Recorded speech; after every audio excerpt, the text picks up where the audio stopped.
जय जोहार, नमस्कार संगवारी हो। आप देख रहे हैं अभी छत्तीसगढ़ प्रदेश की तमाम बड़ी खबर देखने के लिए हमारे चैनल को सब्सक्राइब कीजिए और बेल आइकन के बटन को प्रेस कीजिए।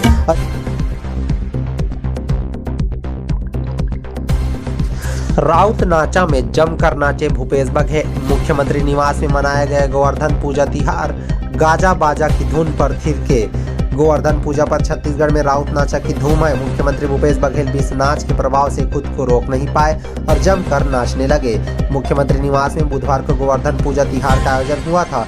इसी दौरान वहां धौरा भाटा से आए कलाकारों ने छत्तीसगढ़िया वाद्य यंत्रों पर पारंपरिक वेशभूषा के साथ राउत नाचा की जोरदार प्रस्तुति की। मुख्यमंत्री अपने आप को नहीं रोक सके और राउत नाचा नर्तक दल के साथ वे भी पारंपरिक वेशभूषा में दल में शामिल हो गए। उन्होंने गाड़ा बाजा की धुन पर नर्तक दल के साथ कदम से कदम मिलाकर नृत्य किया। छत्तीसगढ़ में यादव समाज के लोग गोवर्धन पूजा के दिन गाँव और शहरों में राउत नाचा करते हैं। इस नृत्य में पशुधन की वृद्धि, फसल उत्पादन बढ़ाने की कामना के साथ ही सभी की मंगल कामना की जाती है।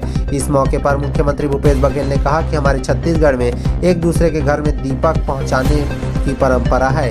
यह परंपरा लक्ष्मी पूजा से शुरू होती है और गौरा गौरी पूजन और गोवर्धन पूजा तक इस परंपरा का निर्वहन होता है। उन्होंने कहा कि दीपावली भगवान राम के अयोध्या आगमन के उत्सव पर त्योहार है। इस त्योहार के दूसरे दिन गोवर्धन पूजा मनाई जाती है। भगवान कृष्ण जो स्वयं में क्रांतिकारी विचारक थे, उन्होंने न केवल अपने विचारों से बल्कि कार्यों से भी पूरी दुनिया को संदेश दिया है।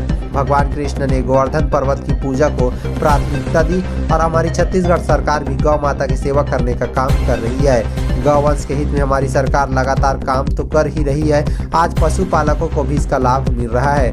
मुख्यमंत्री निवास में आयोजित इस उत्सव में शामिल होने के लिए दुर्ग, राजनांदगांव, धमतरी, बिलासपुर, कबीरधाम सहित पूरे प्रदेश के लोग पहुंचे हुए थे। वो भी बाजे गाजे के साथ और वहां राउत नाचा का महोत्सव भी किया गया, जिसमें भूपेश बघेल खुद नाचते नजर आ रहे हैं।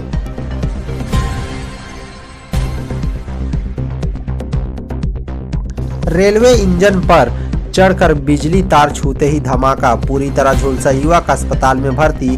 पंजाब से लौट रहा था छत्तीसगढ़। दुर्ग रेलवे स्टेशन का यह वीडियो काफी वायरल हो रहा है। यहाँ प्लेटफॉर्म पर खड़ी छत्तीसगढ़ एक्सप्रेस की बोगी की छत पर एक युवक चढ़ गया।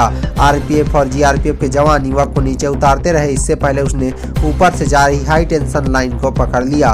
तार को छूते ही जोरदार ब्लास्ट हुआ और युवक कुछ ही सेकंड से झुलस कर बोगी के ऊपर ही गिर गया। जानकारी के मुताबिक दुर्ग रेलवे स्टेशन पर 24 अक्टूबर की सुबह करीब 9 बजे अमृतसर से बिलासपुर जाने वाली छत्तीसगढ़ एक्सप्रेस प्लेटफॉर्म नंबर 4 पर खड़ी थी। इसी दौरान एक युवक फुट ओवरब्रिज से होते हुए छत्तीसगढ़ एक्सप्रेस की बोगी पर चढ़ गया। उसे वहां मौजूद लोगों ने नीचे उतरने के लिए कहा। काफी चिल्लाए लेकिन युवक ने किसी की नहीं सुनी।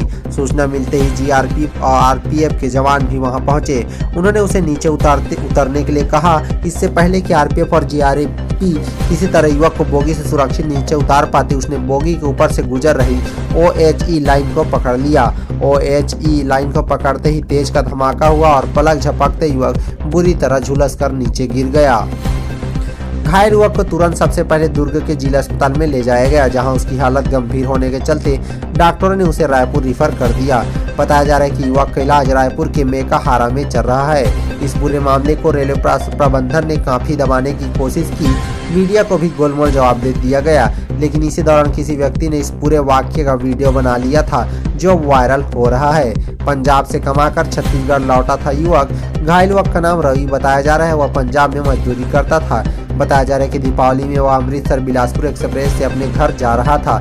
अब सवाल यह उठ रहा है कि आखिर युवक जब ट्रेन के अंदर था तो वह बोगी के ऊपर क्यों चढ़ा, और जीआरपी और आरपीएफ मामले की जांच में जुट गई है।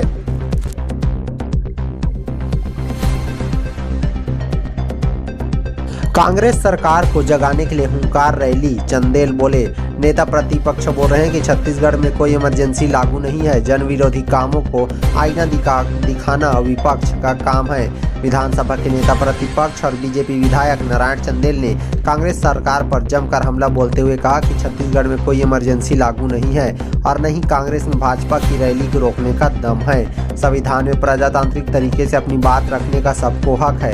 सरकार की कमी और जन विरोधी कामों को आईना दिखाना विपक्ष का काम है।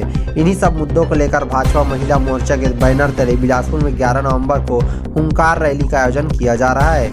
बिलासपुर में होने जा रहे भाजपा के प्रस्तावित महतारी हुंकार रैली से पहले रैली, जुलूस, धरना आंदोलन पर प्रशासनिक प्रतिबंध लगाने का मामला अब तूल पकड़ने लगा है। इसी मुद्दे को लेकर भाजपा नेता सरकार पर हमलावर हो गए हैं। मंगलवार को बिलासपुर आए नेता प्रतिपक्ष नारायण चंदेल ने मीडिया से बातचीत में कहा कि सरकार में इतना दम नहीं कि वे भाजपा के आंदोलन को रोक डाले।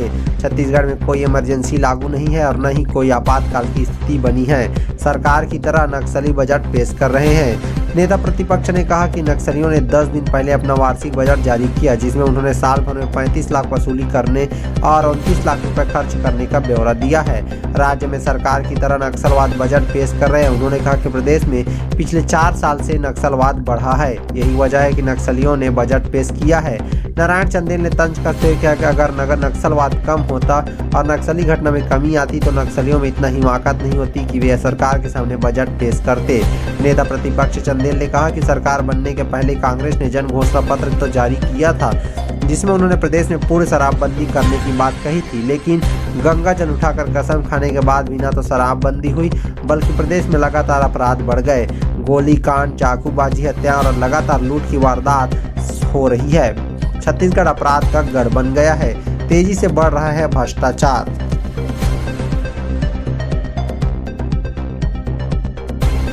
बुलेट पर सवार बीजेपी प्रदेश अध्यक्ष बाइक चलाते पहुंचे कंपनी गार्डन, बुजुर्गों से मांगा आशीर्वाद और सफाई कर्मियों को दी दीपावली की हार्दिक शुभकामनाएं। छत्तीसगढ़ के बिलासपुर सांसद और भाजपा के प्रदेश अध्यक्ष अरुण साव बुलेट बाइक पर नजर आए। उनका वीडियो सोशल मीडिया में वायरल हो रहा है। दरअसल वे दिवाली पर्व के सुबह 6 बजे बुलेट में सवार होकर निकले थे। इस दौरान उन्होंने बुजुर्गों से आशीर्वाद लिया, वहीं सफाई कर्मियों के बीच पहुंचकर उन्हें दीपोत्सव पर्व की शुभकामनाएं दी। भारतीय जनता पार्टी बिलासपुर के सांसद और भाजपा के प्रदेश अध्यक्ष दिवाली पर्व पर सुबह 6 बजे अपने कार्यकर्ताओं के साथ लोगों से मिलने बाइक में सवार होकर निकल पड़े। सांसद साहब खुद बुलेट चलाते पहले कंपनी गार्डन पहुंचे, जहां मॉर्निंग वॉक पर आए बुजुर्गों से मिलकर उनका आशीर्वाद लिया। इसके बाद वे व्यापार विहार स्थित दीनदयाल गार्डन भी पहुंचे और लोगों को दीपावली पर्व की शुभकामनाएं दी।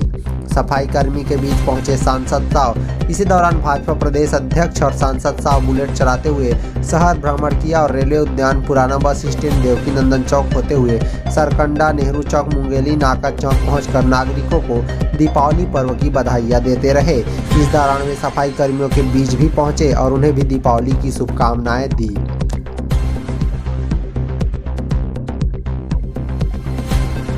दुर्ग विधायक पर सोंटे से वार, भिलाई में गौरा गौरी की पूजा में शामिल हुए देवेंद्र यादव, निभाई परंपरा। हर साल की तरह इस बार भी परंपरा के अनुसार भिलाई नगर विधायक देवेंद्र यादव बुधवार सुबह भिलाई के खुर्सी पार क्षेत्र में पहुंचे। यहां अलग अलग जगहों में गौरा गौरी पूजा कार्यक्रम में शामिल हुए। इस दौरान विधायक ने बैगा से अपने हाथों में सोंटे भी लगवाए और जिला ही नहीं प्रदेशवासियों की सुख समृद्धि की कामना की। विधायक देवेंद्र यादव का कहना है कि वह हर साल गौरा गौरी की पूजा में विशेष रूप से शामिल होता है। इसका उन्हें पूरे साल इंतजार रहता है। इस पूजा में शामिल होकर वह बैगा के हाथों सोंटे भी खाता है। इसके पीछे ऐसी लोक मान्यता है कि गौरा गौरी पूजा के मौके पर सोंटे से लिए जाने वाले प्रास से अनिष्ट टलते हैं और खुशहाली आती है। प्रदेश के मुख्यमंत्री भूपेश बघेल भी हर साल प्रदेश की खुशहाली की कामना के लिए इस लोक अनुष्ठान में हिस्सा लेते हैं।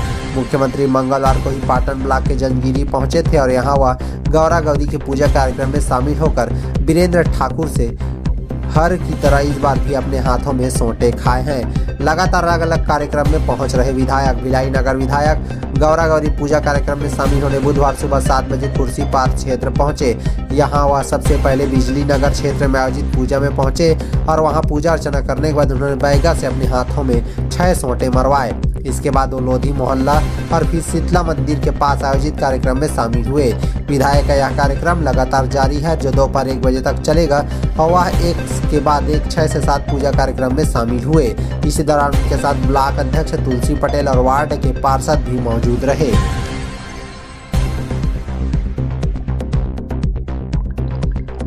पत्थर से कुचलकर युवक को मार डाला। रात में गौरा गौरी पूजा देखने गया था, फिर नहीं लौटा। सुबह मिली खून से लथपथ लाश। छत्तीसगढ़ के बिलासपुर में एक युवक की खून से लथपथ लाश मिली है। उसके सिर और पत्थर से कुचल कर हत्या करने की आशंका जताई जा रही है। बताया जा रहा है कि मंगलवार की रात वह गौरा गौरी पूजा देखने के लिए गया हुआ था, जिसके बाद पूरी रात घर वापस नहीं आया और सुबह उसकी लाश मिली है। अभी तक हत्या के कारणों का पता नहीं चल सका। घटना बिल्हा थाना क्षेत्र की है। जानकारी के अनुसार बिल्हा थाना से करीब 15 किलोमीटर दूर बोड़ तरई गांव है। यहाँ रहने वाला सोरबहरा गोड़ 45 वर्ष ईंट भट्ठा में काम करता था। हर साल वह कमाने खाने दूसरे राज्य चला जाता था। इस बार भी वह ईंट भट्ठा में काम करने गया था। कुछ दिन पहले ही वह दीपावली पर्व मनाने के लिए गांव आया हुआ है। गौरा गौरी पूजा देखने गया था। ग्रामीण और परिजन ने पुलिस को बताया कि वह मंगलवार की रात गांव में गौरा गौरी पूजा देखने गया था। इसके बाद वह घर नहीं लौटा। तब देर रात उसकी पत्नी और बच्चे खोजने भी निकले थे, लेकिन उसका कुछ पता नहीं चला। वह पूरी रात घर नहीं पहुंचा था। सुबह मिली खून से लथपथ लाश, संदेहियों से पूछताछ जारी। बुधवार की सुबह उसकी खून से लथपथ लाश मिली है। उसके सिर में गहरे जख्म के निशान थे। शव के पास ही खून से सने पत्थर भी पड़ा हुआ था। ऐसे में उसके सिर को कुचलकर हत्या करने की आशंका जताई जा रही है। जानकारी मिलने के बाद गांव पहुंची पुलिस ने पूछताछ कर कुछ संदेहियों को पकड़ा है, जो आखिर बार मृतक के साथ देखे गए थे। पुलिस उनसे पूछताछ तो कर ही रही है। अभी तक हत्या के कारणों का स्पष्ट पता नहीं चल पाया है।